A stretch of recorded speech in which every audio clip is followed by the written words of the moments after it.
Bueno, muchachos, esto es ya la última clase teórica del curso de Sociología Agraria y por supuesto es el tema con que vamos a trabajar en el trabajo práctico del jueves.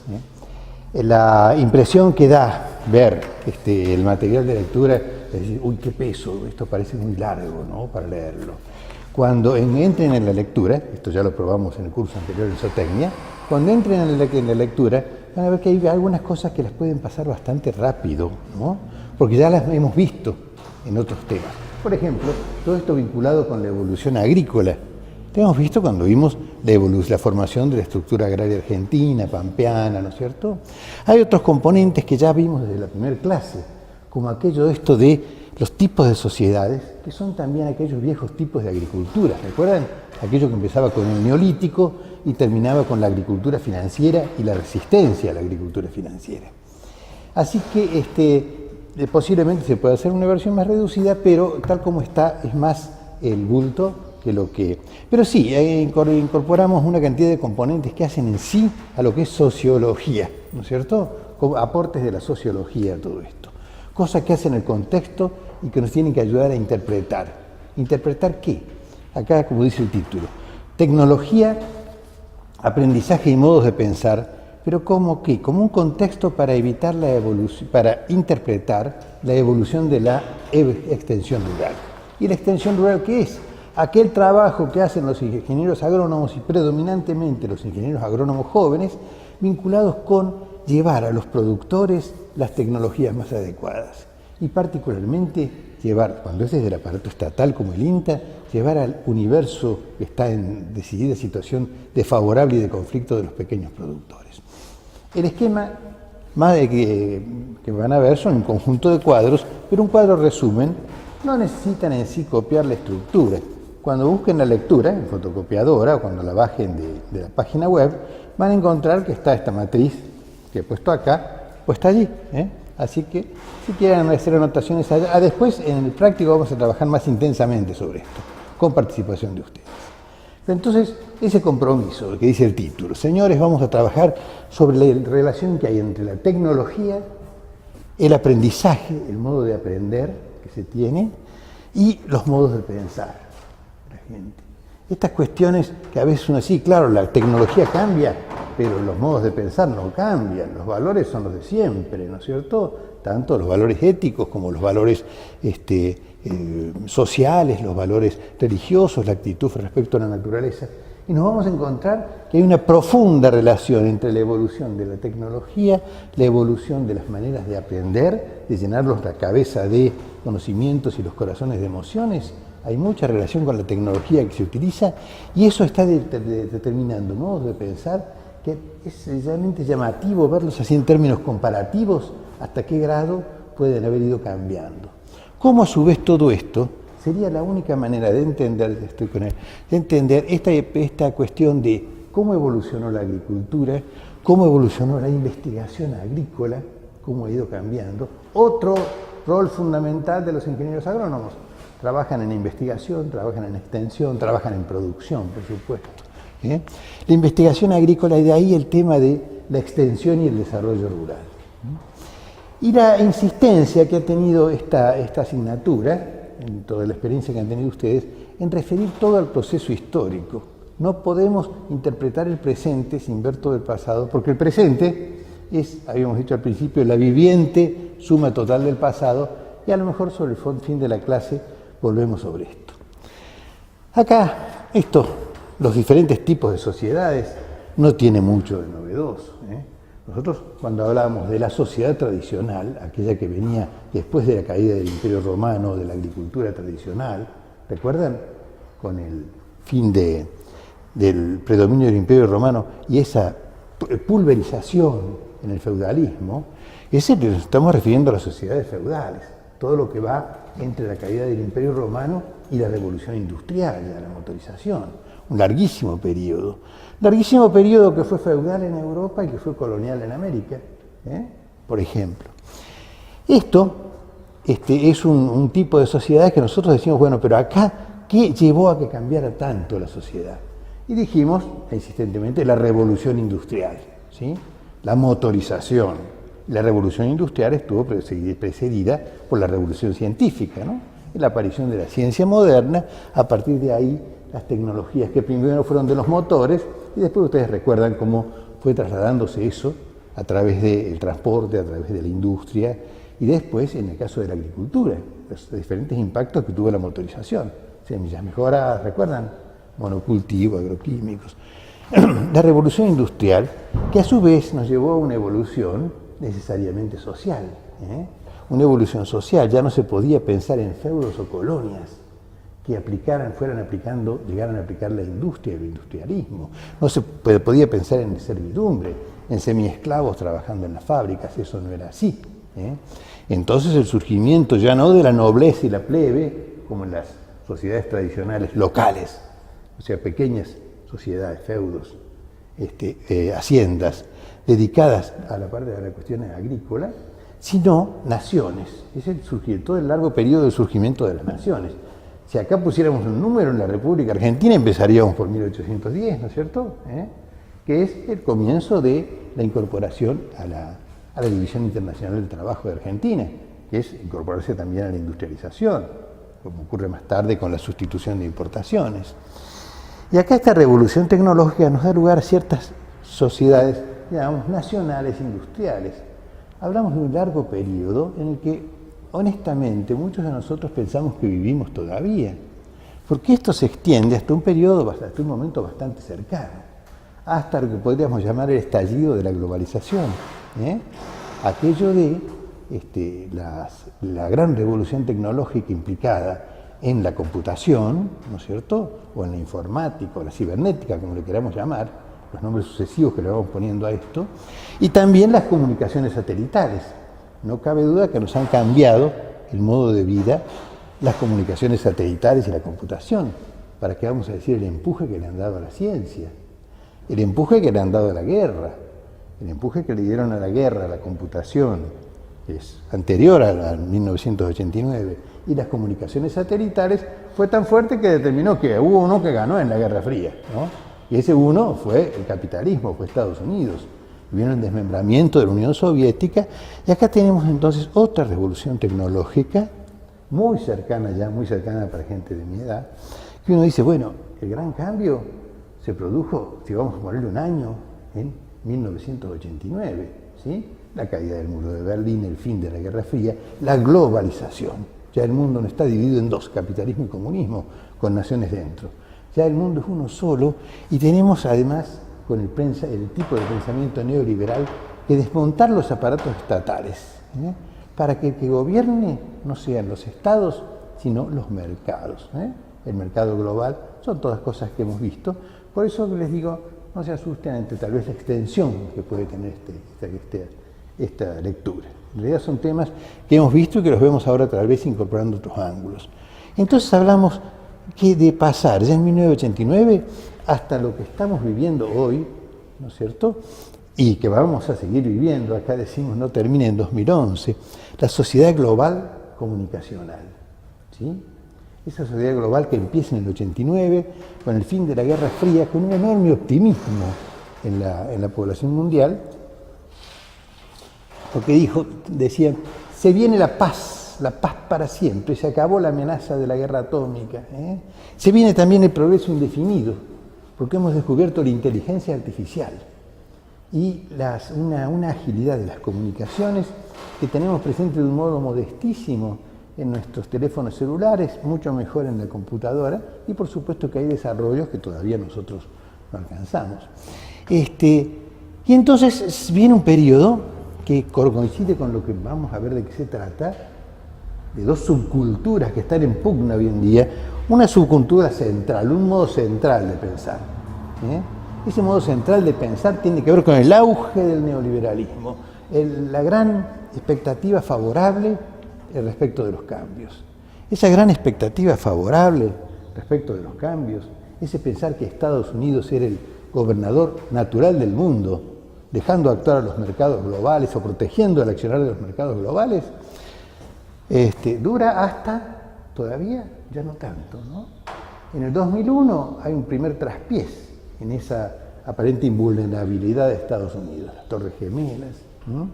Viene la reacción desproporcionada de Estados Unidos, la invasión de Afganistán, de Irak. Viene todo lo que viene pasando después. Entonces ya el tema de la paz mundial, el fin de las ideologías, entra en cuestionamiento. Pero ya hace muy poquito, estamos en un mundo que está cambiando rápido. En el 2008 se produjo otra crisis que no fue ya tanto decir acá el Islam, ¿no es cierto?, el choque de civilizaciones, la civilización occidental respecto de la islámica, porque eran los árabes los malos de la película en este periodo, ¿no es cierto?, no solamente por el ataque a las torres, sino porque tenían que ser los malos, porque estaban parados sobre el petróleo los árabes, y una manera de quitarles el petróleo era declararlos la parte insana de la sociedad. Pero acá todavía ocurre otra fecha, que es el 2008, que nosotros lo recordamos por el conflicto con el campo, por los cortes de rutas, pero que tuvo que ver con otra cosa. Tuvo que ver con esto que pasó de la crisis, las sucesivas crisis por explosión de burbujas, cómo estas nuevas tecnologías vinculadas a la computación de un modo u otro, o los avances científicos y tecnocientíficos de la computación, genera un excedente de capital muy grande, excedente de capital. Parece broma que un excedente de capital pueda generar una crisis, sí señores, genera una crisis. Ese excedente de capital que genera la soja en este momento tiene que colocarse en alguna parte. Y la soja misma no da para eso, a pesar de que hayamos invadido, entre comillas, Paraguay y Bolivia, ¿no?, con la soja argentina. Entonces hay un exceso de capital, ese exceso de capital genera burbujas. Y esas burbujas hay que colocar plata, lo van a ver en detalle en la lectura, hay que colocar plata de cualquier manera, terminan estallando. Son cuestiones, este proceso de auge neoliberal que surge, que empieza con el comienzo de la globalización, llega a una crisis que se está viviendo hoy. Esa crisis que está viviendo hoy, que si prendemos la televisión o vemos los diarios, nos vamos a encontrar lo que pasa en los países árabes, ¿no es cierto? Todas esas movilizaciones de países que habían estado 50 años bajo una determinada dictadura, vista de distintos colores, etcétera. Inclusive hay proislámicas, israelitas, anti-israelitas, etcétera, pro-israelitas y anti-israelitas, de diversa índole, pero sí estos regímenes dictatoriales que se bancaron toda una cantidad de tiempo y ahora se están cayendo. No solamente ocurre esto en los países árabes. En España hay una serie de movilizaciones que vemos en la televisión, por ejemplo. De golpe cientos de miles de personas se juntan en la Puerta del Sol, en España, en Madrid, para protestar contra las medidas de ajuste a la economía y el crecimiento enorme del desempleo que tiene España. En el 2001, cantidad de argentinos buscaban la manera de irse a España, ¿no?, porque acá había un desempleo brutal. Ahora el desempleo en España llega al 30% y en Argentina es del 8%. Entonces, guarda que es diferente. Toda esta gente, ¿y cómo hace toda esta gente? ¿Qué ha pasado? ¿No? Esta gente está tan conforme con el régimen, con el auge neoliberal, y si está desconforme, ¿cómo hace para unirse, para comunicarse, toda esa gente? Y acá tenemos lo que llamamos las subculturas, lo vamos a tener que ver hoy para ver lo que pasa hoy, inclusive con la agronomía, en lo que pasa en el INTA, con la extensión y la investigación, subculturas excéntricas. El auge neoliberal, como vamos a ver, tiene su propia tecnología comunicativa y las subculturas excéntricas no hubieran podido existir, no hubiera pasado lo que pasa en Chile, donde cientos de miles de familiares de estudiantes o de chicos que quieren ser estudiantes siguen peleando ahora en las calles. Y la van a seguir y la van a seguir. ¿Y cómo se juntan? Se juntan por Twitter, ¿no? Si no hubiera estado Twitter, no se comunicaban, no se juntaban. Y aquellos árabes con sus turbantes también. Y los españoles que protestan contra el desempleo dicen no a las políticas del Fondo Monetario también. Entonces, tenemos que pensar en esta evolución de sociedades. Y si ustedes se fijan, es cada vez más veloz. Uno puede pensar que la sociedad tradicional puede haber tenido 1000 años, en tanto que el industrialismo, de 1800 a, cuando mucho, el 2000, no llega al 2000, apenas 200 años, y la sociedad global comunicacional, la recién nacida, la que está todavía en transición del industrialismo, ya pasó, atravesó el auge neoliberal y está en un proceso de discusiones internas fuertes, ¿no? Evidentemente, si uno mira lo que pasa en Argentina, había en la década del 90 gobiernos que estaban muy de acuerdo con el mercado, con el sistema global, con el neoliberalismo, y ahora en toda América Latina hay gobiernos que están inventando cosas distintas. Eso es la cuestión tipo de sociedades que ya hemos conversado, ¿no es cierto?, en determinados momentos del curso. Ahora vamos al tema, ¿cómo es esto que pretendemos? Hay una relación entre la tecnología comunicativa que utiliza cada sociedad y la forma en que se aprende. Como si uno dijera, hay una relación entre los envases y lo que se puede llevar. Si yo quiero buscar y trasladar líquidos, sería lógico que lleve una botella, una garrafa, una damajuana, ¿no es cierto?, para llevar líquidos. No voy a llevar un canasto, ¿no? De ese mismo modo, hay una fuerte relación entre la tecnología comunicativa y la forma de aprender. Y esa forma de aprender es determinante de la forma de pensar, lo que tiene que ver inclusive con muchos de los valores. Acá decimos, la tecnología comunicativa, ¿no es cierto? Uno puede pensar en el feudalismo hasta 1810 y demás. ¿Estaba la imprenta? No estaba la imprenta, ¿no es cierto? La imprenta aparece allá por el 1600 y la mayor parte del tiempo se vivió sin imprenta. Además, la imprenta, el imprimir era un proceso demasiado caro, no al alcance. La oralidad, el habla, es desde luego, es el medio de comunicarse en todo el periodo de las sociedades tradicionales, hasta la caída del feudalismo, hasta la revolución industrial, es básicamente la oralidad. Pero la oralidad, hablar, relacionada con ¿qué? Con la práctica concreta, ¿no es cierto?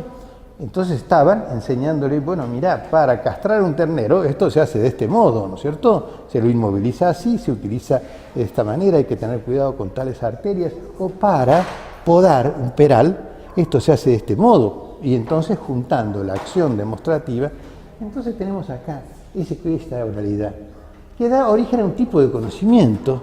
Esa oralidad estuvo muy vinculada con el conocimiento práctico. Al mismo tiempo decimos cómo se hace y lo estamos demostrando, viviendo, haciendo la demostración y la práctica.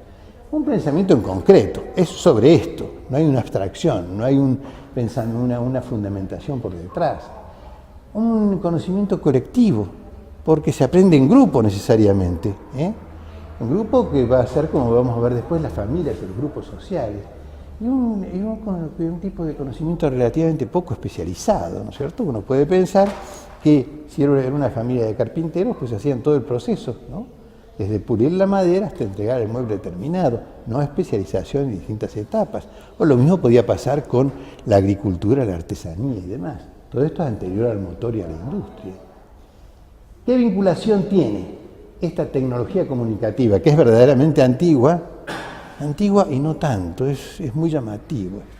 Los estudios más fundamentados actuales que tienen que ver con la evolución de los estudios sobre el ADN de los restos humanos en distintos lugares, nos habla que el lenguaje lo tenemos los hombres, hay una discusión. Algunos dicen que el lenguaje lo tenemos desde hace 45.000 años.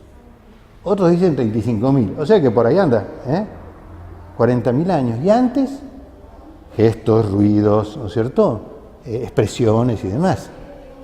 Pero entonces el hombre tiene 1.000.000 de años, y del 1.000.000 de años que tiene el hombre, estuvo 1.970.000 sin hablar, ¿no es cierto? Y sí haciendo muchas cosas humanas. Pero en fin, es una cuestión. Acá viene el tema del aprendizaje. Y en la lectura, ¿puedo cerrar esa puerta así no nos entra ruido? El tema del aprendizaje, que se basa en la oralidad y la práctica concreta, en este tipo de sociedad. ¿Quiénes enseñan y para qué enseñan?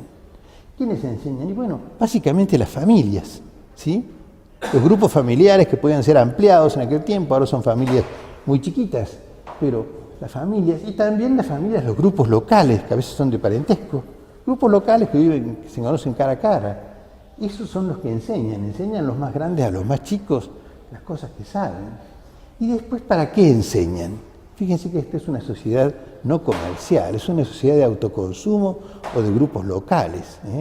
Una sociedad donde se pretende, si en todo caso, producir estrictamente para vivir, producir lo necesario para vivir, o hacer las distintas cosas, hacer la medicina, hacer la educación, hacer las distintas dimensiones de la vida humana. El objetivo de este tipo de sociedades que tenía la gente era para vivir.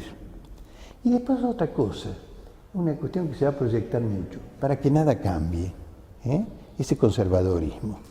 Uno lo ve eso muy claramente cuando piensa, por ejemplo, en las rotaciones inteligentes, la diversificación, la conservación de suelos y demás, y del recurso natural. Pero para que nada cambie, iba también a lo político, iba también a la estructura.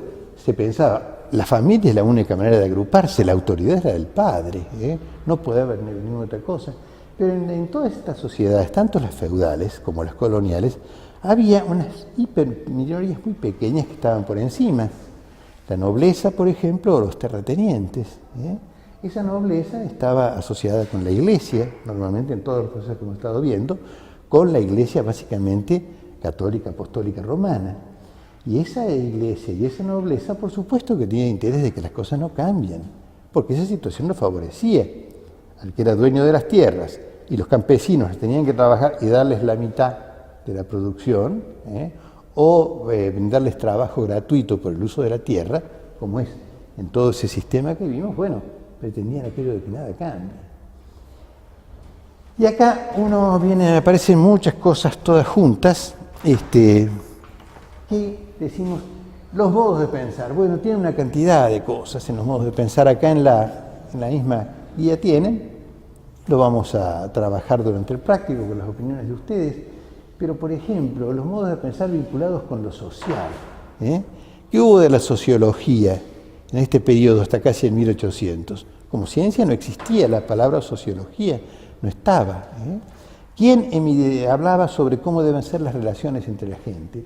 Y bueno, esta era una cosa que estaba muy recluida a la religión, que era dominante en todas las ciencias. Recordemos lo que le pasó a Copérnico y lo que le pasó a Galileo cuando se les ocurrió decir que el Sol estaba quieto y la Tierra daba vueltas alrededor. Los excomulgaron y estuvieron a punto de matarlos, tuvo Galileo que desdecirse, ¿no? Entonces esta es la religión como sociología. Muy importante también, lo que estamos haciendo en este preciso momento, ver la cuestión, cómo es vista la historia o la historiografía en esas sociedades tradicionales o locales agrícolas. Y bueno, acá tenemos que los estudios te dicen dos palabras, historia mítica y historia anticuaria. Mítica de mitos. Mitos que pueden ser desde el mito judío, por ejemplo, que heredaron también los cristianos y heredaron también los musulmanes, de la creación del mundo en 7 días, o en el proceso en la creación, o historias míticas referidas a supuestos creadores ilustres, ¿no es cierto?, que aparece tanto en las culturas andinas como en las culturas guaraníes, ciertos dioses fundadores de la cuestión. Y toda esa historia de héroes y demás, que hablan de una historia mítica. Mítica quiere decir, dice llanamente, inventada, ¿no es cierto?, sin ninguna pretensión de explicar lo que pasó realmente, de pretender la creación del mundo, del universo en 7 días. Y anticuaria viene a ser la historia anecdótica. Estamos hablando también de grupos locales. Acá pasó esto y pasó esto, tu bisabuelo era así, viene así.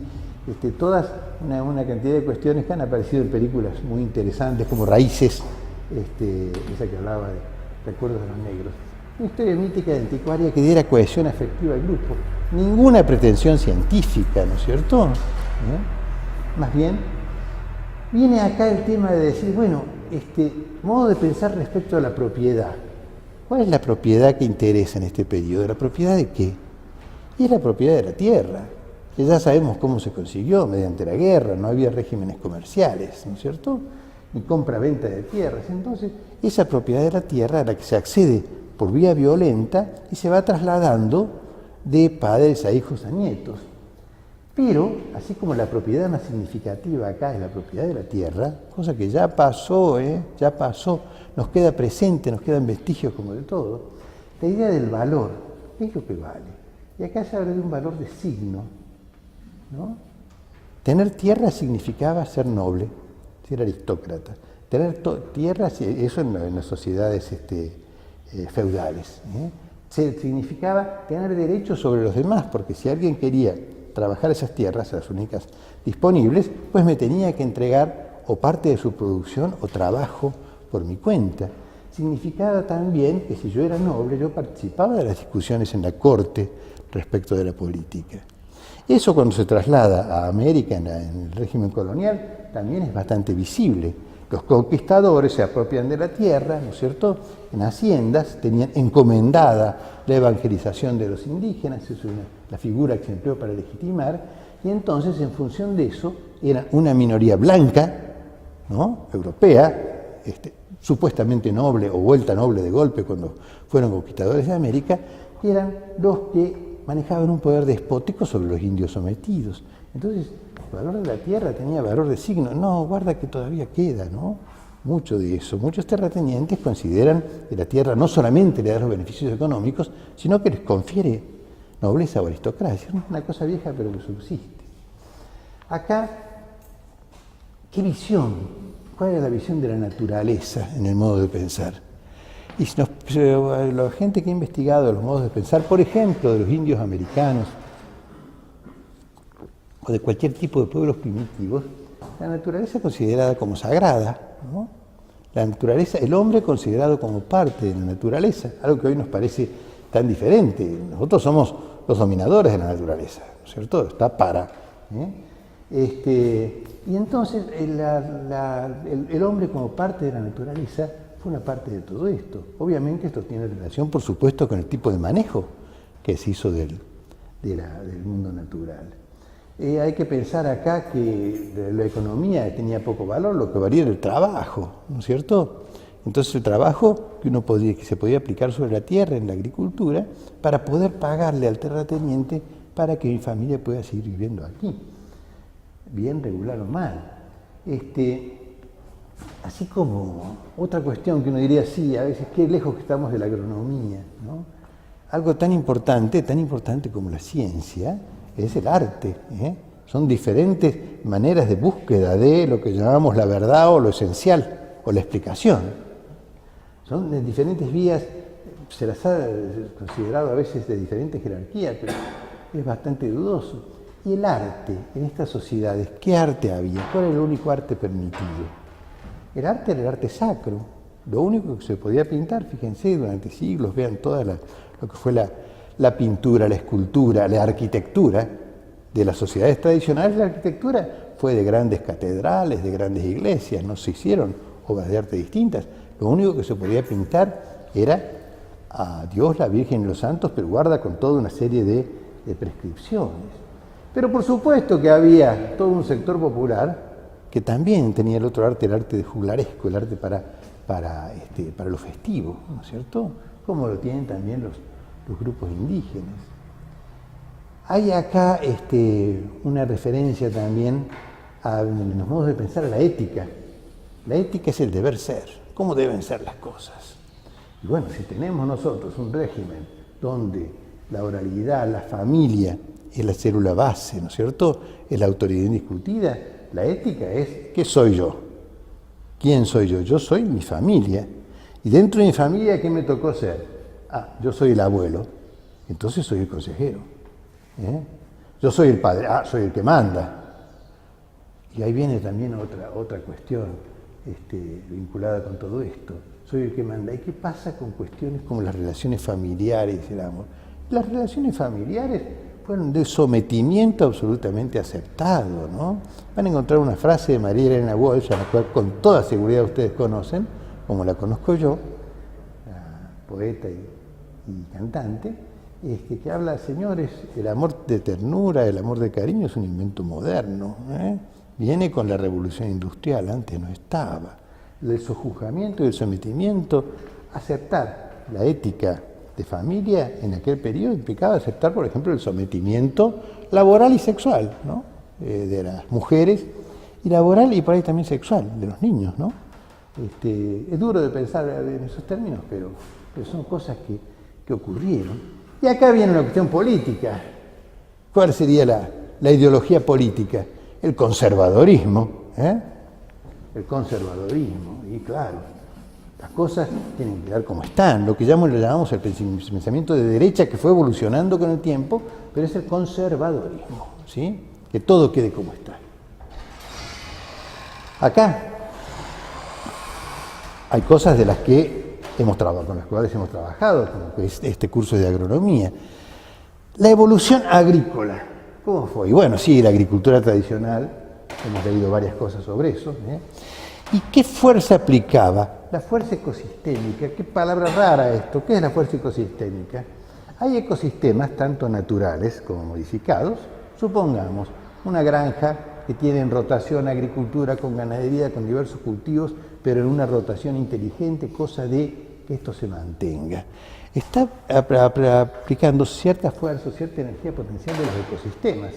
Esa energía potencial que tiene para reciclar nutrientes, ¿sí? Esa energía potencial que tiene para utilizar los enemigos naturales de las plagas, esa capacidad que tiene para aprovechar la complementariedad entre plantas, cosas, entre distintos vegetales y animales, cosas en las que no pensamos ya. Pero entonces, esta era la fuerza básicamente que empleaba. Creo que esto me permite andar unos pasos más. La investigación, acá hay una palabra que vale la pena para toda la carrera acordarse. ¿Qué significa técnica? Técnica es un modo de hacer, es el modo de proceder. El qué, cómo y cuánto producir, eso es lo técnico. Pero cuando decimos técnico y no tecnológico, nos referimos a técnicas de origen práctico, que al demuestran su validación al hacerlas. Yo sé que sembrando, por ejemplo, el poroto a 1 centímetro de profundidad, ese poroto, cuando falten las lluvias, rápidamente se va a desecar esa parte del suelo en el periodo de germinación y se me va a perder.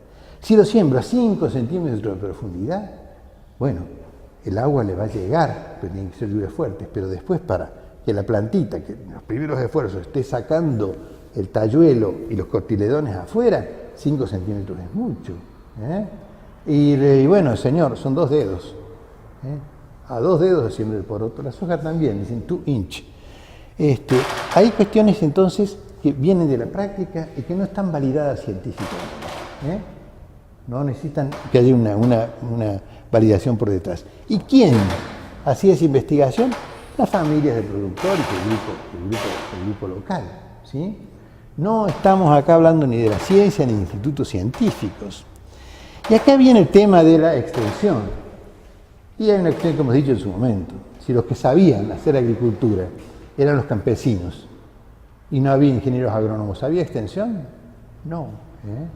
Eran estos escenarios que generaban su propia tecnología, sin extensión y sin desarrollo rural. También es cierto que podemos hablar de técnicas que pasaron de unas sociedades a otras. ¿Se acuerdan del video sobre la agricultura china? La agricultura antigua china, de 500 años antes de Cristo, llegó en el año 1500 recién a Europa, ¿sí? Y modificó completamente la agricultura. O por ejemplo, ¿qué pasó cuando hubo que hacer agrícola a Estados Unidos o a la República Argentina? ¿Quién trajo la tecnología? Los inmigrantes pobres europeos que fueron al Corn Belt norteamericano, al cinturón maicero. Entonces, esto es lo que ocurre. Pretendemos entonces esa articulación. Yo me estoy preocupando por el manejo del tiempo. Pero vamos entonces a ver cómo funciona para que puedan manejar la lectura de un modo mejor. Decimos acá aparece la revolución industrial. Con la revolución industrial y los cambios sociales, ya no se habla de señores y siervos, sino se habla de patrones y empleados, se habla de una burguesía empresarial, un proletariado, se habla de una organización en naciones, y acá viene la cuestión, ¿cuál es la tecnología comunicativa predominante entre por ejemplo, 1800 y 1989, todo el periodo del industrialismo? Bueno, lo que predominó, siempre es lo predominante, no lo único, fue la escritura y la escritura impresa. A través de la escritura, esta escritura impresa estuvo absolutamente vinculada con el aprendizaje por escolaridad, que antes no hubo, escolaridad primaria, secundaria, terciaria. ¿Qué es lo primero que se aprende cuando uno va a la escuela? Y hay que aprender a leer y escribir, porque es el punto de partida para todo lo demás. ¿no es cierto? Porque se aprende por libros, se aprende por manuales, ¿no es cierto? Por libros de lectura, y entonces es un aprendizaje, por diferencia con el anterior, que es teórico, más racional que emocional, ¿bien? Que además tiende a ser después, en el nivel terciario, ya especializado, ¿no? En determinadas carreras. Cuando vamos al tema del aprendizaje, ¿quiénes enseñan y para qué? Y bueno, se enseña a través de las escuelas, ya no son las familias. Las familias están, pero se les da menos importancia. Tiene menos jerarquía lo que se aprende en la familia que lo que se aprende en la escuela. Fue un tiempo, entre 1800 y el año 1989, en que se respetaba muchísimo a las escuelas. Se consideraba sumamente importante que los chicos estuvieran en la escuela y que tuvieran un desempeño adecuado. Fíjense que ahora no pasa eso, ¿no? Y vamos a ver por qué. ¿Y las escuelas de quién dependían básicamente? De los estados nacionales. Era la educación pública. La educación privada va apareciendo después, pero cuando aparece educación privada está totalmente reglada por el Estado. Estos son los grados, estos son los programas, estos son las enseñanzas mínimas, y si no cumple con ellas no lo autorizamos. Los estados nacionales, a través del sistema escolar, son los principales generadores de aprendizaje. ¿Y para qué el aprendizaje? También para vivir y para que nada cambie, de ninguna manera. Ya hemos entrado en una sociedad economicista, donde básicamente se dice para producir. Producir para vivir puede ser, pero para producir. Acá estamos hablando de capacitar recursos humanos, el hombre como recurso productivo. El hombre como recurso productivo para producir. Otra cuestión, para que nada cambie, ¿cómo? Para que siga el feudalismo, para que siga el campo atrasado y demás. No, para que todo cambie. Si es en una sociedad comercial capitalista que se está implantando, para generar la modernización. Y si es porque acá es un periodo donde hay una controversia capitalismo-comunismo, ¿no es cierto? Es todo el periodo que llamamos también incluye el periodo de la Guerra Fría, a partir del 45, para que todo cambie, para que dejemos el orden del tradicionalismo y entremos a la modernización, para que dejemos el capitalismo, por ser, por ejemplo, injusto, y entremos en la mayor participación del Estado hasta llegar a la socialdemocracia que tuvo Argentina o al comunismo que tuvo la Unión Soviética, ¿no? Y hay otra cuestión acá que también es notable en el momento actual, para disciplinar, para que la gente sea disciplinada para trabajar, para que la gente, obviamente, en las escuelas se empezaba aprendiendo disciplina, pero el que no aprendía disciplina en la escuela la aprendía en la cárcel, ¿no es cierto? Para eso estaba la policía. El que no aprendía en la escuela lo aprendía en la fábrica, porque en la fábrica el que no dice disciplina queda fuera, ¿no es cierto? Hay una cuestión sobre la sociedad disciplinaria. Los objetivos se plantean estos. Vamos a hacerla más bien corta. Acá la sociología nace, la economía también. Nacen, digamos, todas las ciencias modernas nacen en el industrialismo, ¿no? Y entre esas ciencias modernas acá aparece la sociología. ¿Y quién es el creador de la sociología? Ni más ni menos que Darwin, Charles Darwin, ¿no? Con su estudio de la evolución de las especies, aquello de la supervivencia de la competitividad y la supervivencia del más apto. Entonces empieza a explicar el funcionamiento de la sociedad de ese modo y no le falta razón. Pero también hay planteos que dicen, guarda, que si esto es la ley de la selva, se puede transformar en una cacería de hombres, en un régimen muy injusto, y aparece con una forma absolutamente polar opuesta otro pensador de similar jerarquía que fue Karl Marx, el que dio origen a todo el pensamiento socialista y comunista. Es decir, no señor, acá esta competencia libre en el mercado, que Marx la ve en la naturaleza, y dice hay especies que se imponen sobre otras, si la trasladamos a la sociedad, resulta que hay algunos que se quedan con todo. Entonces acá hay clases sociales y las clases tienen que luchar para imponer un orden donde el Estado reparta mejor. Entonces ahí tenemos esas posiciones ya científicas y ya en controversia, ¿no? Respecto de la historia, así como antes era mítica, la historia mítica cae, ¿no? San Martín era masón, la iglesia y la enseñanza religiosa se desprestigia durante todo el industrialismo por las mismas características para ser sustituida por la ciencia. Entonces hay un intento de revisión científica de la historia, pero, guarda, con intenciones, porque había países, eran naciones en particular, y naciones capitalistas o comunistas. Entonces, acá aparece una palabra que nos ayuda. ¿Cuál es la historia? Es la historia que se enseña ¿dónde? En las escuelas. Es la historia escolar, es la historia oficial. La historia que yo creo que todos nosotros recibimos, tanto ustedes como yo, en el nivel escolar primario y secundario. ¿Y cuál fue esa historia? ¿Qué nos hablaba de la historia argentina en particular? Una historia monumentalista, los monumentos. Acá está Rivadavia, acá está Mitre, acá está Sarmiento, etcétera, monumental y de tipo heroica. Nosotros nos referimos tanto a las guerras de la independencia, ¿sí?, con San Martín, por ejemplo, como a las guerras civiles o las guerras contra el indio, con Roca y Mitre, y decimos, así se formó la nación argentina. Y esto nos está ayudando a legitimar el orden actual, ¿sí? Si Roca fue legítimo cuando expulsó a los indios, son legítimos los terratenientes que ocuparon las tierras, porque después un poco se quedan pensando que eran esos terratenientes los que pusieron el pecho contra los indios. En fin, esto de la historia monumentalista para fundamentar las situaciones de cada estado fue el modelo. Y este modelo funcionó de diversas maneras, pero cuando fue llevado al extremo, decir, bueno, ¿en qué estamos? Estamos en la posición darwiniana de la sociología, la supervivencia de los más aptos. Eso significa que hay razas superiores, las más aptas, y razas inferiores, ¿sí? Y esta otra cuestión de decir el monumentalismo, darle ser muy parcial y darle la mayor jerarquía y mérito a los triunfadores de la historia.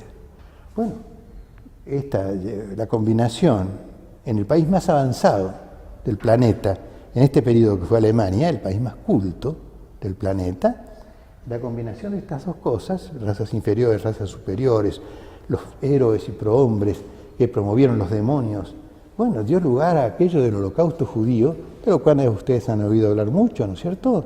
Aquello de lanzarse sobre toda Europa para recoger a los judíos y gasear y quemar cadáveres a 6 millones de personas. El holocausto esto cayó siendo la sociedad de la racionalidad en una irracionalidad bastante fuerte, ¿no? Y la historia y la sociología fueron los padres de eso, hasta la misma filosofía. Fue el país más culto el que hizo esto. ¿Sigue siendo en el industrialismo la propiedad de la tierra lo más importante o la propiedad de la fábrica? Es la fábrica, ¿no es cierto? Es lo que da, es la que tiene el poder, la que compra los productos del agricultor y los vende a la gente. Entonces acá es el capital productivo el que determina valor. Y este capital productivo, ¿qué tiene? ¿Tiene valor comercial? ¿Se valora en pesos? El capital productivo, ¿se logra conquistándolo por la violencia o se logra comprándolo? Es una cosa comercial. Entonces acá, en vez de tener un valor de signo, estamos llegando a un valor de cambio. Valor es el precio, ¿sí? Tan simple como eso. Valor es precio, es lo que vale, es algo trasladable. Ese valor es trasladable. La nobleza no era trasladable, la tierra no era vendible en el periodo anterior. Visión de la naturaleza. Visión de la naturaleza básicamente como recurso productivo, igual que el hombre. Recurso productivo para producir, pero para producir cosas que se venden en un mercado. La actitud respecto a la naturaleza, así como antes era la integración, la naturaleza sagrada, acá viene una cuestión que tiene orígenes muy remotos, que el hombre es el dominador de la naturaleza. El rol del hombre es dominar a la naturaleza para hacerla producir, progresar, etcétera, etcétera. Es llamativo revisar a los que han trabajado este tema, ¿no? El tema del amor y la familia, ¿no? Cómo evolucionan los conceptos sobre el amor y la familia. Todo lo que llamamos la emancipación femenina, pasar de ese régimen de sometimiento a una creciente igualdad o una casi igualdad, como se puede ver ahora, a través de muchos rasgos, es algo que ocurre en este periodo, en el industrialismo. ¿Sí? Después ya queda como valor entendido. Cuestiones tales como decir, bueno, caramba, en el amor y la familia un momento importante es la elección de la pareja, es decir, con quién me voy a casar. En la sociedad anterior lo decidían los padres, con toda seguridad, en función de conveniencias económicas, políticas, acuerdos y demás. No les preguntaban a los hijos si te gusta o no esta chica, este chico, ¿no es cierto? Acá esa decisión es trasladada a los cónyuges. Y no solamente esa decisión, sino toda una cantidad de decisiones vinculadas con la familia. Acá hay una cuestión que surge, y fíjense si todavía no está tan presente, ¿no? El tema de la ética, los valores, lo que debe ser, el deber ser. Hay que ser trabajador, hay que ser ahorrativo, ¿no es cierto? Hay que ser, siendo trabajador y ahorrativo, se tiene un ahorro y se tiene un capital como para empezar a invertir y desempeñarse por cuenta propia. El que no es, eso es lo que se llama la ética del trabajo, trabajar y ser ahorrativo para eso. Hay todo también, entonces eso nos lleva a una sociedad que está dividida en clases a ver las legitimaciones. Los ricos, los exitosos son aquellos que han trabajado, que han sabido ahorrar, se han sacrificado. ¿Y los pobres? Y son los vagos, los viciosos, los que no tienen previsión, los que despilfarran la plata, ¿no? Esa visión parece un poco frívola, porque a lo mejor nosotros veíamos acá y veíamos cómo trabajaban los obreros afreros, ¿no es cierto?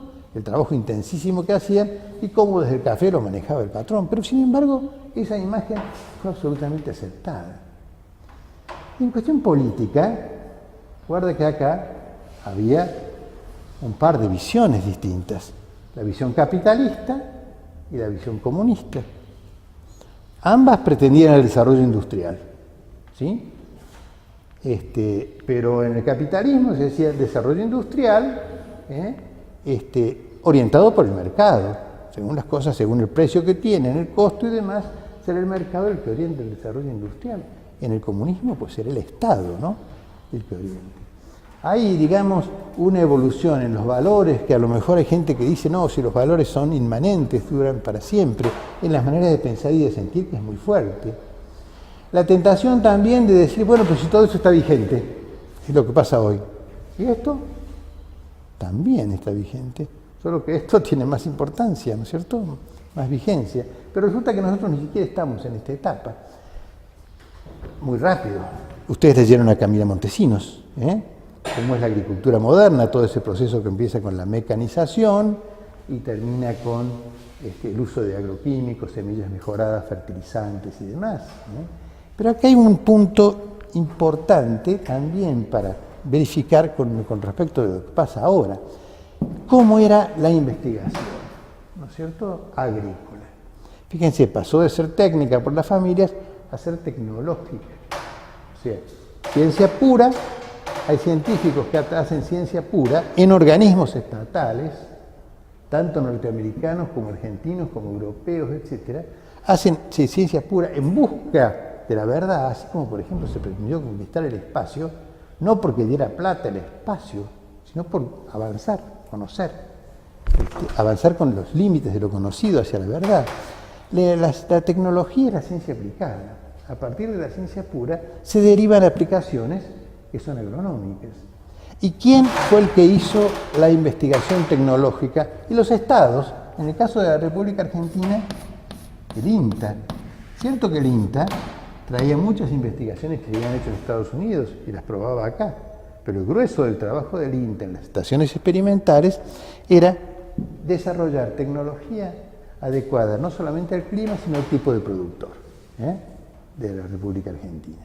Tecnologías que fueran adecuadas para la situación. Era aparato estatal. Y esto, bueno, también lo hemos revisado en su momento, ¿no? El INTA, considerando actores dinámicos a los chacareros, dice: estas son familias. Y las familias que hay que hacer son tradicionales, hay que modernizarlas. ¿Cómo se las moderniza? Educándolas. Entonces, ese enfoque educativo, donde recuerda, se trabajaba por una parte con los padres, en la parte técnica, con los hijos, con las mujeres, en la parte social, educativa y demás, y con los jóvenes. Este fue el esquema con que surgió el INTA, ¿no es cierto? Y también era el Estado y particularmente el INTA, y nunca dejaron de tener participación tanto en la investigación como en la educación las facultades de agronomía, especialmente en Estados Unidos. La historia no termina acá, a pesar de que nos pareciera que nos está contando lo que está pasando, porque tenemos otra revolución tecnológica, ¿sí? Que viene acá y decimos, bueno, la computación, la comunicación satelital, que a su vez aceleran y cambian la evolución de la ciencia y nos llevan, por ejemplo, a la ingeniería genética, esto de trabajar con el gen, no con los cruzamientos de individuos enteros, y trasladar genes o hacer clonaciones o cultivo de tejidos, inclusive humanos y demás, es algo que es facilitado o posibilitado por la inteligencia artificial, las computadoras y la profunda interacción que existe, que se da entre las computadoras y las comunicaciones satelitales. Se reconoce a partir de esto un cambio en la sociedad que dice, no, acá ya las sociedades nacionales desaparecen y la industria deja de ser la actividad más importante. Porque pasamos a una sociedad global, conducida por el triunfador de la Guerra Fría, Estados Unidos, conducida a través del Fondo Monetario Internacional, de la Organización Mundial de Comercio, de la ONU, de la OTAN, todos esos organismos que pilotea Estados Unidos. Y se acepta con mucho optimismo todo esto, la sociedad global. Pero además la actividad principal ya no es la agricultura, ya no es la industria, porque la industria se robotizó inclusive, sino las comunicaciones.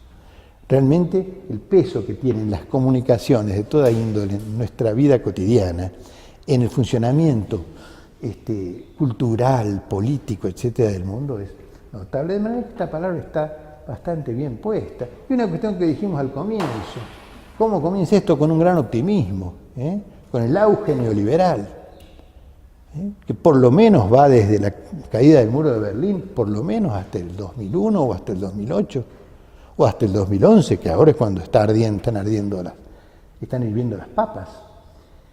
Bien, y esta subcultura central, porque es lo central que se piensa en esta subcultura, hay dos en este momento. Hay una que le llamamos mediática, porque se utiliza a través de los medios. ¿Y los medios cuáles son? La oralidad, la escritura impresa, la televisión, sí. Pero lo que pasa es que a medida que va apareciendo un nuevo medio, los otros se van desvalorizando. Es básicamente la televisión. Cierto que ya existía desde antes. Antes del 89 había televisión en blanco y negro.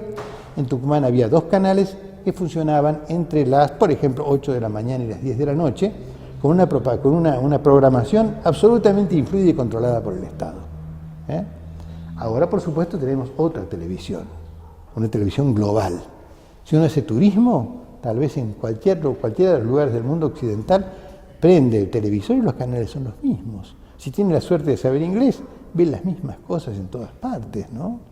Pero entonces es esta televisión la que sustituye a esto.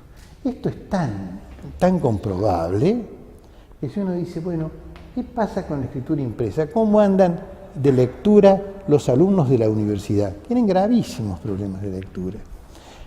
No será el caso de ustedes. Nosotros empezamos con un curso de 300 alumnos.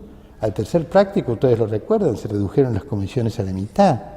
Y una de las cuestiones fuertes era el enorme esfuerzo que significaba la lectura. ¿Y por qué significaba un enorme esfuerzo la lectura? Por falta de práctica. ¿Y por qué no había práctica? Porque no le tenían confianza tampoco a la lectura. Porque había un medio que era la televisión, ya estamos hablando de televisión cable, televisión DirecTV, televisión en colores, televisión 24 horas, infinitos canales y demás, ¿no? Porque básicamente el medio de comunicación, no solamente más amplio, sino más prestigiado es este. Se pierden estas aptitudes. Al mismo tiempo, entonces, bueno, macanudo, vamos al aprendizaje. Dicho en términos casi poéticos, que llena nuestras cabezas, que llena nuestros corazones, nuestras informaciones y nuestras emociones. ¿De dónde surgen? ¿De la escuela? ¿De la familia? Con la cual se tiene poco trato, porque el papá y la mamá trabajan y cuando no trabajan prenden la televisión, como veíamos en el video de Annie Leonard. No. Acá, básicamente, quienes enseñan en el periodo que va desde 1989, uno puede decir hasta ahora, porque esto está compartiendo Internet, ¿no es cierto? y veamos bien desde cuándo. ¿Quiénes son los que enseñan? Enseña la televisión. ¿Y quiénes manejan la televisión? Sobre todo los canales fuertes, uno dice. Son empresas globales, multimedias. Si uno ve, por ejemplo, ¿qué es lo que se ve? Se ve Canal 13, ¿no es cierto? El Canal 13 de Buenos Aires, que lo da curiosamente Canal 10 de Tucumán, que es de la universidad. O se ven determinados canales líderes. Hay ciertos canales de cine que son también los líderes. Bueno, pero Canal 13 y TN son de Clarín. Son de Clarín, está por ahí. Porque podrá poner sus gotitas de ácido cuando quiere el grupo Clarín. Pero toda la información es información que viene de la CNN, de grandes cadenas que manejan la información, ¿no? Y lo que viene y todas las películas, ¿de qué son? Y son películas, ustedes vieron, todas esas películas norteamericanas completamente hechas para, como vamos a ver después, para el tema del entretenimiento. ¿Quiénes enseñan? Predominantemente, por supuesto, no exclusivamente, las empresas globales multimedias. Las que manejan dentro de estas multimedias, que quiere decir diarios, más radios, más televisión, básicamente la televisión. Y viene el tema también, ¿para qué? ¿Para qué se enseña? ¿Qué se pretende lograr con la enseñanza en la sociedad mediática central? Algo que Annie Leonard, el video de la historia de las cosas, le daba la flecha dorada. A consumir, señores. Tanto, básicamente en la propaganda comercial, pero también en el mensaje subliminal que está detrás de la información y detrás de las películas mismas. Es inducir al consumismo, ¿sí? Y inducir al consumismo, a consumir, desechar rápidamente, elegir marcas, ¿no es cierto? Y ojo, para todos los chicos de villas de emergencia, hay chicos de villas de emergencia con zapatillas de 600 pesos, ¿no es cierto? Que uno dice, bueno, caramba, ¿cuánto ha tenido que trabajar este chico para tener esto? Esto puede no ser racional, pero con eso ese chico está mostrando quién es, ¿no es cierto? Pero vamos a la cuestión. El tema del consumismo, ¿sí? Muy bien planteado por Annie Leonard, que en la lectura lo van a ver intensamente tratado, viene también de una cuestión que viene de atrás. Resulta que acá apareció la computadora, ¿no es cierto? Que la computadora generó robots.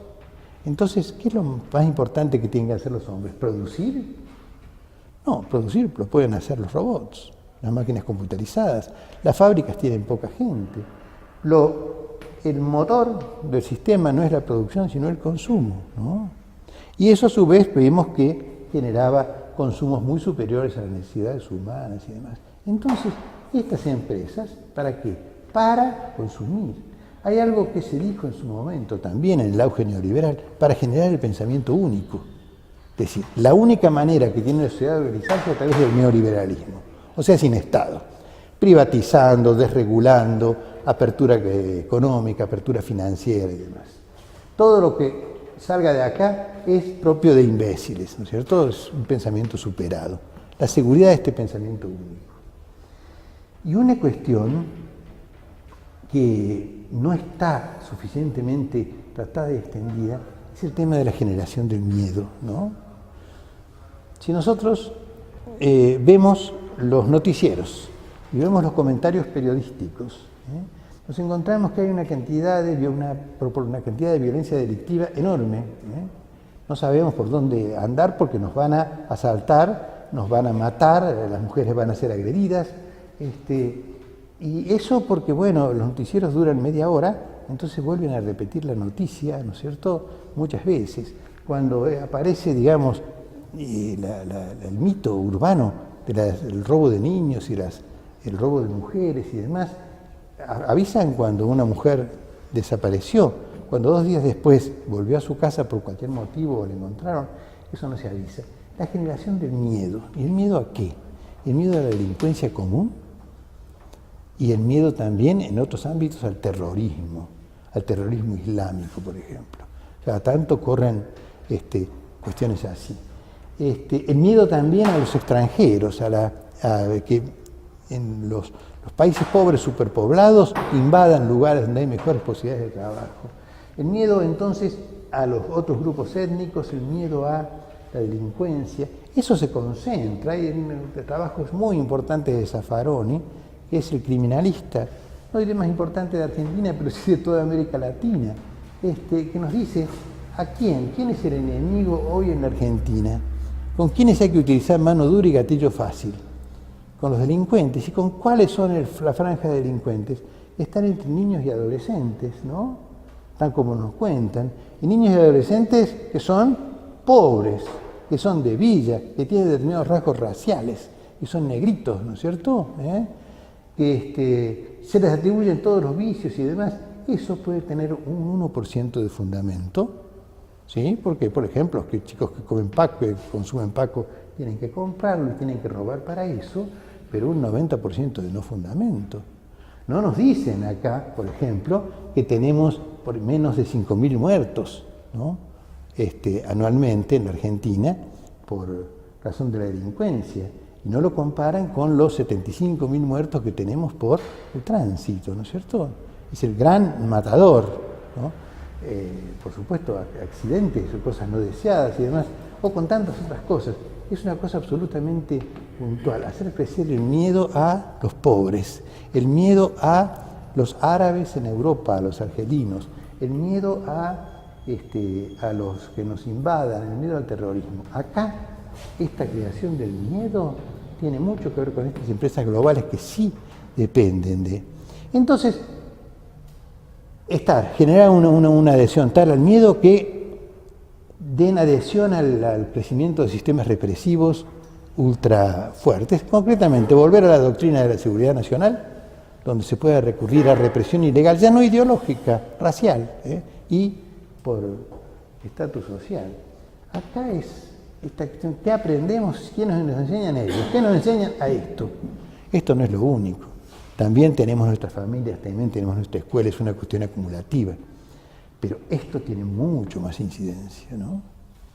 Y cuando decimos esto, fíjense, si las empresas globales, tanto de películas como de información, como de comentario periodístico, no tienen mucho más peso que, por ejemplo, Canal Encuentro, ¿no es cierto?, que nos da información educativa científica. Acá hay una cuestión que gente de mi edad ha sufrido personalmente. ¿Cómo evolucionaron los modos de pensar en cuanto a la sociología? Ya no se habla del darwinismo, ni se habla del marxismo. La sociología es el marketing. ¿Y qué es el marketing? El estudio y cómo estudiar y cómo manipular los mercados. ¿Por qué? Porque los hombres, ¿qué son? Los hombres son gente que tiene que vivir, gente que tiene que producir, son un recurso humano, gente que tiene que consumir.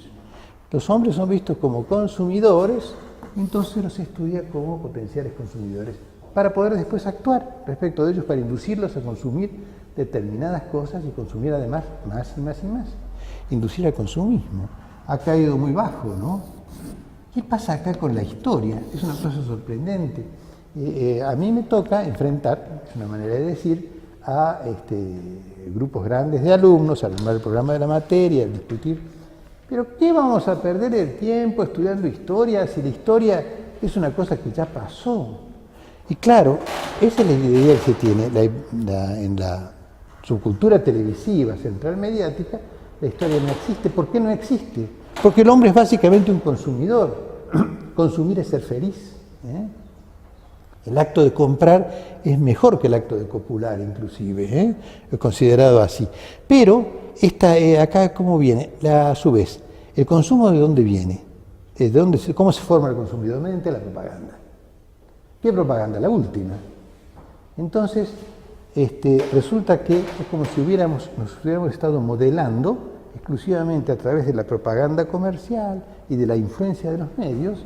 Entonces no tenemos historia. Todos somos recién nacidos. No nos importa lo que pasó en la Edad Antigua, ni en la Edad Media, ni tampoco en el periodo colonial americano, ni tampoco ni siquiera durante el industrialismo. No. El hombre es cada día recién nacido porque ha sido modelado por la propaganda comercial, televisiva, para consumir. ¿Sí? Todo esto es, por supuesto, las cuestiones que aparecen como predominantes. Se niega la historia. Cuando acá tenemos, por ejemplo, el tema de la propiedad y el valor, ¿no? ¿La propiedad de qué es lo que influye? ¿Quiénes son los que tienen la sartén por el mango? ¿Los que tienen la tierra? ¿Los que tienen las fábricas? o los que tienen el capital financiero, que se puede mover en cualquier dirección. Por ejemplo, lo que hemos estudiado tal vez de modo exhaustivo y cansador, el tema del capital financiero en la agricultura argentina y cómo la dio vuelta como una media con la expansión sojera. Acá, esa propiedad, esos hombres, ¿le dan importancia a tener propiedad de las maquinarias, a tener propiedad de la tierra, o tener propiedad del capital financiero para decir, bueno, pongo esta plata y saco el tanto por ciento y me rinde mucho más que tener tierra y tener máquinas? ¿Se acuerdan del cálculo que hicimos? Y acá tenemos nuevamente, ¿no?, el capital, pero no industrial, sino el capital financiero, ¿sí? El valor. Antes hablábamos del valor de signo, de valor de uso, de valor de cambio, del precio de las cosas. ¿Qué es lo que tiene valor ahora? Es lo que tiene capacidad para inducir a comprar, ¿sí? Capacidad para llegar a la gente y a través de estas cuestiones generar este tipo de cosas. Eso es lo que vale. Acá aparecen cuestiones tales como el tema de la vinculación con la naturaleza en el momento actual, ¿sí? Si es como dice Ari Leonard, que salimos de trabajar, mucha gente sale de trabajar, sale de la universidad y llega a su casa y para desconectarse y descansar pone la televisión, que a su vez le enseña a consumir, ¿no es cierto? Y demás. Pero entonces acá la visión de la naturaleza que tenemos, ¿cuál es? Es la visión de la naturaleza que tenemos en la televisión, la que nos da la televisión, ¿sí? No estamos trabajando directamente con la naturaleza, ni paseando por el medio natural, sino excepcionalmente, pero la vemos a través de la televisión. ¿Y cuándo va a aparecer? Y bueno, ciertas cuestiones que tengan rating, ¿no? Terremotos, tsunamis, tiburones, historias de elefantes, cosas así, ¿eh? Es una visión absolutamente virtual. A través de los DVDs, el curso, los muchachos, todos los que cursan sociología, hemos visto varios de los problemas que tiene la naturaleza, los problemas de sostenibilidad que tiene la naturaleza en distintos ámbitos. Esos no están en televisión, si aparecen es por casualidad, aparecen por otras vías, no están, no son, no, de ninguna manera la visión de la problemática actual de la naturaleza es provista por ello. De ninguna manera. Estados Unidos, que maneja todo esto, se retiró de todas las reuniones mundiales para la cuestión natural. Esto es, uno dice, bueno, no está completa la visión del modo de pensar si la visión incorporamos el tema de la visión del amor y la familia. Como vimos antes, en el periodo anterior industrialista, el amor era un proyecto de vida. La pareja elegida, ¿no es cierto?, un proyecto de vida. La familia, con toda la elección con vistas a la elección de pareja con vistas a la continuidad. Que haya reconocimiento, comprensión, cuidado recíproco, deseo sexual, todo eso es fundamental para que la pareja continúe. ¿Y qué pasa cuando la sociedad es de consumir y desechar? ¿Tengo que comprarme unos zapatos o unas zapatillas o un celular que lo use 6 meses, 8 meses, un año, y después lo tire para comprar otro porque ha quedado? Y así como pasa con los automóviles, con todo lo demás, esta visión sorprendentemente se extiende al amor, ¿no es cierto? Ya había una canción, creo que es de Charly García, del amor descartable, ¿no es cierto? Tanto amor descartable. Sí, consumir y desechar también, Es una modalidad que no estoy planteando como un anciano que reconoce los valores anteriores, sino decir, no, acá también se trata de consumir y desechar. El momento bueno del amor es el momento de comprar, el momento de la seducción, de la conquista. Ya después viene el aburrimiento, se lo vive así. Y entonces están proliferando una cantidad de variables, de variantes, de cómo tener el amor descartable tanto en varones como en mujeres. Bueno, se empezó con las parejas abiertas, ustedes ya hablaron de eso en la década del 80, parejas abiertas que decir, bueno, acá tenemos una pareja que está casada, que tiene hijos, pero que mantiene relaciones tanto el varón como la mujer con otros, sin que eso genere ningún tipo de celos, dificultades y demás. La otra cuestión que ha aparecido, eso de las familias monoparentales. Tenemos un 35% de familias monoparentales en la República Argentina. ¿Qué quiere decir monoparental? Familias de un solo miembro. Vive solo en su casa, etcétera, etcétera. Bueno, a la noche sale y entabla distintos tipos de relaciones, inclusive con gente del otro sexo, pero la cuestión es no el famoso descompromiso, no entablar relaciones que comprometan el futuro y demás, ¿no? Acá esta visión del consumismo aplicado al amor puede parecer pesadilla, pero en los hechos es una cosa que ocurre, que aparece. Acá, si nos planteamos en la ética, hay una cosa que también, este hombre parece que fuera el Papa actual. El Papa actual es especialista en el Apocalipsis. Y el Apocalipsis es una visión infernal que no entiende nadie, así que ¿cómo puede ser especialista? Pero acá, si hablamos de la ética de la cultura central mediática, ¿no? ¿Es todavía la ética del trabajo? ¿Es todavía la ética es, los que estamos bien, estamos porque sabemos consumir? Estamos porque tenemos una buena formación como para poder elegir en el mercado y poder comprar adecuadamente. Entonces, compramos determinado auto, determinada ropa, determinadas, cualquier tipo de artículos celulares se muestran, ¿no es cierto?, que estén mostrando quiénes somos y cómo somos, ¿eh? Entonces, los exitosos son aquellos que saben consumir, que aceptan toda esta cuestión que viene por acá y que la llevan puesta, luciendo marcas, ¿no es cierto? Esta camisa se pensaba que es una camisa de polo, en realidad es trucha. Pero esto está puesto a propósito, como si hubiera puesto un cocodrilito, ¿no es cierto? O otros indicadores de marca. O en vez de venir en esa bici tan moderna que tengo, me viniera en una 4x4, por supuesto que yo sería mejor visto si yo llegara acá en una 4x4, ¿no? Son todas cuestiones. La ética se transforma en algo difícil de entender. La ética de la sociedad central mediática es la estética del consumo. He trasladado a mí todo lo bello de lo que he consumido, de lo que compro. Bueno, tenemos acá componentes muy importantes, pero además eso implica otra cosa. ¿Y los excluidos qué son? Los excluidos son aquellos que no saben comprar, no les entra en la cabeza, compran ropa china, ¿no es cierto? Se visten de cualquier modo y entonces andan en una motito que no vale nada, con una ropa absolutamente visible que se había comprado en Persia, o cosas así. Entonces eso lo valoramos. Todo esto viene y termina asociándose con esta cuestión de el consumir y la propaganda comercial. No solamente la propaganda comercial nos dice compren tal producto, sino quién lo compra. Comprar es el acto de felicidad. Y si el acto de felicidad, entonces ¿cómo es la persona que compra? ¿Una persona feliz? ¿Y cómo es una persona feliz? ¿Qué color de piel tiene? Blanco. ¿Qué edad tiene? Joven, ¿no es cierto? ¿Qué tipo es lindo? ¿No?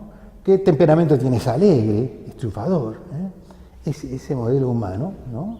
Representado, por ejemplo, también por la muñequita Barbie y cosas por el estilo. Acá hay una cantidad entonces los excluidos son también los que no adhirieron a aquel sistema de valores, ¿no? De tener determinado físico, fingir determinada edad y determinadas cuestiones. Esto nos va a dejar con la impresión, bueno, esto es pura exageración, ¿no? Pura exageración. Y es cierto, porque en realidad estas cosas también están presentes, pero esto es pura exageración, no puede ser así. Esto parece una sociedad de imbéciles. No es que lo sea, pero acá se compara qué pasa con la oralidad, la escritura impresa y la televisión. ¿Qué tiempo para la reflexión da la oralidad? La conversación entre iguales, en una familia, en un grupo local.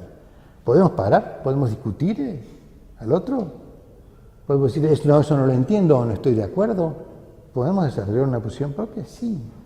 Cuando estamos leyendo, estudiando en una lectura o leyendo por la vía de la lectura, si vemos que algo, esto no me cierra, a mí me parece que esto es falso, ¿podemos volver para atrás y volver a leer? ¿Podemos, una vuelta que volvimos a leer, decir, me mantengo en que esto no es falso, y desarrollar una posición propia y la podemos escribir? Sí. La televisión. Estamos viendo una película, estamos viendo un informativo, estamos viendo una todo mezclado con la propaganda comercial. Eso lleva un ritmo. Podemos parar el relato y decir, no, un momentito, yo estoy de acuerdo con esta explicación en este documental. Entonces, bueno, mientras no estoy de acuerdo, mientras estoy discutiendo o reflexionando sobre eso, el relato avanzó. Y si el relato avanzó, perdí el hilo del relato. O sea que esto está hecho y muy bien hecho por especialistas en la persuasión para aquello de decir, bueno, no da tiempo a reflexionar. Y si todo esto viene mezclado, se puede caer en una de las subculturas, por suerte solo una, imperantes en la sociedad global comunicacional. El arte no tiene nada que ver con la agronomía, ¿no es cierto? Pero el arte de ser, la búsqueda del arte sagrado, la búsqueda de lo esencial de las cosas en la pintura, en la poesía, en la arquitectura, pasa a ser acá el entretenimiento, ¿sí? Cualquier forma de arte, yo creo que típicas formas de arte como por ejemplo la novela en literatura o como por ejemplo la poesía, están casi ausentes, ¿no?, del uso actual. Si ustedes van a las librerías y preguntan ¿qué se vende? Bueno, algunos libros de estudio, algunos libros de autoayuda, novelas, poco y nada, poesía, absolutamente nada, eso no existe, ¿no? Porque el arte pasa a ser un componente central que se dice, el arte es entretenimiento. El arte es para una persona que viene tensionada de la vida urbana, del trabajo competitivo, de todo lo demás, se conecta básicamente con el televisor, arte televisivo, y de esa manera se desconecta y descansa, que es lo que quiere. Está una especie de catarsis viendo televisión. ¿Y qué es lo que ve? ¿Cómo es el arte televisivo? ¿Cómo son las películas? Las películas tienen argumentos ricos, tienen muchas reflexiones, tienen autocríticas sociales, tienen una fuerte participación de la relación hombre-naturaleza o de hombres entre sí, tienen mucho de historia, o son thrillers con hiperacción, con fuertes cambios de imágenes, fuertes cambios de luz, de sonido y demás, cosa de mantener un nivel de adrenalina que haga que la persona no se cambie de canal, ¿sí? Entonces el arte, ese arte de entretenimiento, y un entretenimiento, llamémosle, de estimulación, de sobreestimulación adrenalínica, parece una cosa muy rebajada respecto de la búsqueda de lo esencial, ¿no es cierto?, que se pretendió en periodos anteriores. Me estoy excediendo con el tiempo, pero ya hemos hablado demasiado de la agricultura financiera, ¿no? La agricultura financiera agrega a la fuerza motriz lo que llamamos las fuerzas virtuales, ¿no? Todas las vinculadas con la computación, las comunicaciones satelitales y demás, pero además agrega la cuestión también del marketing, del conocimiento y manejo del mercado, ¿no?, y de la apertura financiera, el libre movimiento de capitales. Sí, ya sabemos qué es la especialización en monocultivos de exportación, con todas las críticas que no son reconocidas por la televisión de que no pagan los daños ambientales ni sociales, y por eso son tan buen negocio. Bueno, bacanudo. Pero entonces, ¿cuál es la investigación? Acá un cambio fuerte, y no nos equivoquemos, no pensemos que estamos viviendo en el periodo anterior. ¿Quién investiga en la Argentina? ¿El INTA o Monsanto? ¿Quién generó las tecnologías, la tecnología que desplazó a todos los otros cultivos? ¿El INTA o Monsanto? Monsanto inventó la soja transgénica. Monsanto inventó el glifosato. Entonces, ese par, unido después a otros grupos de lo que se llama la cadena de la soja, ¿no es cierto?, a nivel mundial y básicamente desde Estados Unidos, esto es generado por una cuestión nueva que es la tecnociencia. Ya no es buscar la verdad mediante la ciencia. De desprendimiento de esa búsqueda de la verdad sacamos la tecnología. Esto es aplicable para tal cosa o para tal otro. No. Esto se llama I+D y se dice con mucho orgullo. I+D. ¿A qué le llaman desarrollo de la comercialización? ¿Sí? Acá trabaja una gran cantidad de ingenieros agrónomos en el desarrollo de las técnicas desarrolladas por Monsanto y Erláteres, por ejemplo, Nidera, por ejemplo, muchos otros locales, para hacer que se consuman que se consuman todos los productos surgidos de esta investigación. Tecnociencia es la investigación ya no realizada por el Estado, por los Estados nacionales, ni en Estados Unidos, ni en Europa, ni acá, sino por empresas globales. Empresas globales como el caso más claro en Argentina es el caso Monsanto, ¿no? Entonces, es la tecnociencia, ¿no? ¿Y qué quedó acá? ¿Qué pasó con el INTA en todo este periodo? ¿Qué pasó con la Facultad de Agronomía y sus investigadores? Y bueno, tuvieron que engancharse. Si el INTA se fue quedando atrasado tecnológicamente, ¿no es cierto?, y fuera del mercado y demás, lo mejor que pudieron hacer los técnicos del INTA, los técnicos de la Estación Experimental Agroindustrial Obispo Colombres, los técnicos, no, los investigadores del INTA, de la Facultad de Agronomía, los técnicos y de la Estación Experimental Obispo Colombres, es engancharse de algún modo en todo esto. Ir a Monsanto, ir a Nideri y decir, bueno, a ver, ¿qué necesitan que les investigue yo? Y bueno, tenemos este conjunto de variedades RR y queremos saber cuáles son las que andan mejor en Tucumán. ¿Cómo no? ¿Y qué me dan ustedes? Yo lo hago, bueno, le damos a usted personalmente, al investigador, le damos la chapa. Vamos a publicar en una revista de prestigio mundial el resultado de su investigación. Segundo, ¿están dando en una motocicleta para ir al campo? No.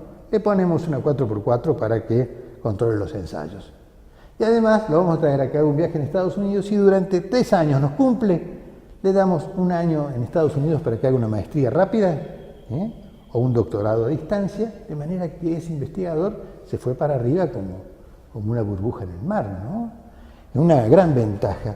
Realmente fue impresionante lo que está pasando en este periodo y en este ámbito con la cuantía. La tecnociencia es una ciencia hecha para productos para la venta. Y nos vamos a la extensión, ¿no? Y eso lo vimos también. ¿Qué pasó? Bueno, lo primero que apareció fue el transferencismo. Cuando la apertura económica, el ingreso masivo de insumos importados con la dictadura militar, en la preparación de la globalización inclusive. Entonces, en el transferencismo, ya llegué al límite de mi hilo, hay una acción por parte de los privados y por la parte pública. Por la parte de los privados el marketing, el estudio del mercado y la promoción de las ventas, ir a ver los principales compradores de la tecnología para vender las máquinas, los agroquímicos y demás, con un profundo estudio sociológico, económico del mercado. Y en la parte pública, ¿para qué quedó el INTA? Y al INTA, en el transferencismo, se le asignó los paquetes tecnológicos. Acá está esta maquinaria, acá está este herbicida, acá están estos transgénicos, estas variedades o estos híbridos. ¿Cómo se articula todo eso? El tema de los paquetes. Por cierto que en este periodo, a partir justamente de 1989, en el 90, cuando vinieron las privatizaciones, ustedes recuerdan la resistencia del INTA a la privatización. Y cómo esa resistencia resultó exitosa, consiguieron que no se privatizara y que aportara a la situación actual. Pero eso ya forma parte de otra cultura, que ya no es la subcultura central mediática, sino de las subculturas excéntricas, las que no están por el lado del consumismo, ni del neoliberalismo, ni de la destrucción ambiental. Estas subculturas excéntricas, el detalle lo veremos más a medida que avancemos, pero tienen una tecnología comunicativa y ustedes manejan muchísimo mejor que yo, no mejor que Alejandro Ríos, que lo tenemos en la cátedra, que es el genio de la computación realmente. La cátedra está dando cursos a distancia, se diría en buena parte del mundo, a través de la Web 2. Bueno, pero Internet, por supuesto que tiene vigencia. Es muy posible que el tiempo que ustedes y sus compañeros dedican a otras actividades, más de la mitad de ese tiempo esté en la computadora. Haya más tiempo dedicado a la computadora que a la televisión. Esto, además, Internet es relativamente antigua. No tan antigua. Uno podría decir, Internet aparece avanzada la década del 90, ¿no es cierto? Ya por el 95. Pero eran lugares donde uno podía ir y entrar. No se mira pero no se toca. Era así Internet. Hasta que apareció la Web 2. La Web 2 que surge en diversos, tanto en la Macintosh como en Microsoft. Y la Web 2 es la web interactiva, ¿sí? la que permite el Messenger, la que primero el Messenger, después entran los otros sistemas, tales como, por ejemplo, Facebook, como, por ejemplo, Twitter, ¿no? Que son las que están teniendo una enorme incidencia.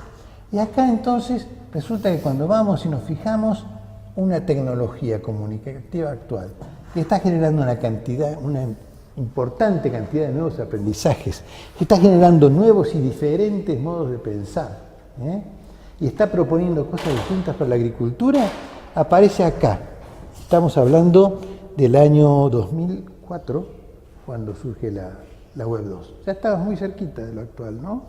Es mucho de la vida que ustedes vivieron. Por ahí ustedes no recuerdan cosas anteriores a la Web 2, a la Internet interactiva. Y entonces acá hay una cantidad de usos de la Web 2, como podemos ver. Pero acá, por una parte, ¿quiénes usan la Web 2? O sea, el Facebook, el Twitter, si es que todavía se usa el Messenger, y las otra cantidad de cuestiones interactivas. Los nuevos movimientos sociales. Hay nuevos movimientos sociales, de la más diversa índole, de pueblos originarios, de ecologistas, de homosexuales, ¿no es cierto?, que pretenden igualdad de derechos, de gente con reconociendo su diversidad. Estos nuevos movimientos sociales son una parte, y hay otra parte completamente distinta que son las empresas. La publicidad comercial está haciendo un rápido traslado desde la televisión hacia la Internet y las redes sociales. ¿Vieron cómo en broma esas columnitas al lado, cuando uno está haciendo una búsqueda en Google, o cuando está escribiendo o leyendo un mensaje? Yo leo un mensaje de mail, que me mandan un mensaje familiar o profesional. ¡Plum! En la columna de al lado me aparecen ofertas de cosas todas vinculadas con lo que estoy escribiendo o lo que me están diciendo. Lo mismo si entro en cualquier tipo de espacio. Las empresas se han metido acá como vehículo también del consumismo. Es un ámbito de competitividad.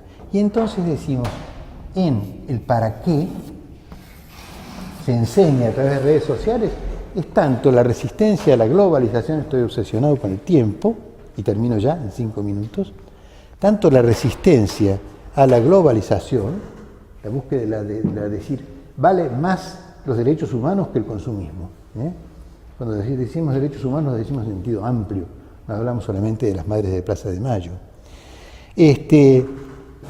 La diversidad, la protección ambiental y todos esos temas que no encontramos en la televisión ni en los diarios, vamos a Internet y está lleno.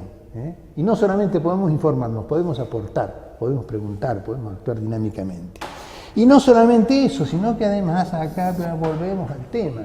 ¿Cuál es la noticia, diría, de hoy en el mundo o de los últimos 2 meses en el mundo? Y bueno, todos los movimientos sociales que están uniendo gente que antes era inunible. ¿Cómo íbamos a pensar que cientos de miles de personas iban a luchar porque se deroguen las leyes de la dictadura militar en Chile, que hacían que estudiar agronomía costara $500 por mes y que estudiar medicina costara $1000 por mes en la Universidad Nacional de Chile? Hay indignación contra eso y la están peleando. ¿Y cómo se unieron? Y se unieron a través de Twitter, ¿no? Y de Facebook. Entonces, ¿qué está pretendiendo hacer Piñera, que es el presidente, y su gabinete?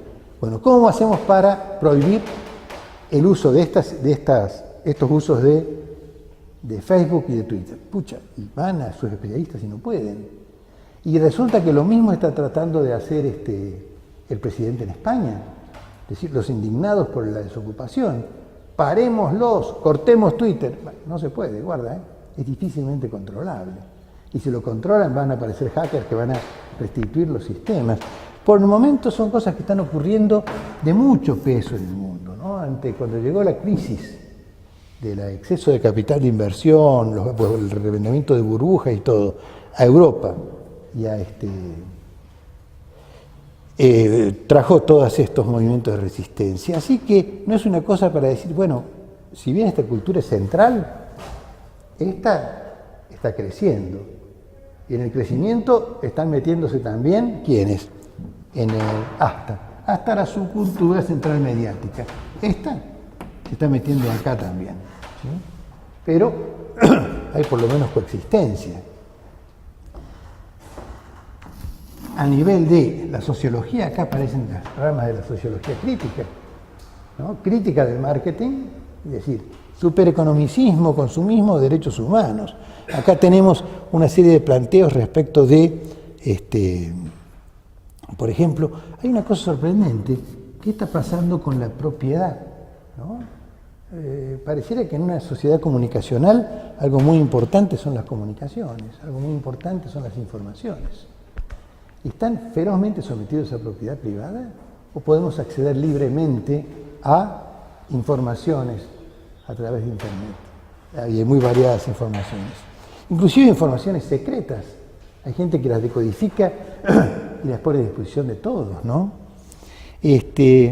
Acá es donde, no quiero insistir con el cansancio de ustedes, vamos a ver toda una cantidad de visiones y artes y variantes absolutamente distintas. Pero si vamos a lo político en particular, bueno, en la sociedad central mediática, la parte política de la manera de pensar es indudablemente el neoliberalismo, y el pensamiento único y el consumismo y demás, pero en lo político el neoliberalismo y el liderazgo de Estados Unidos.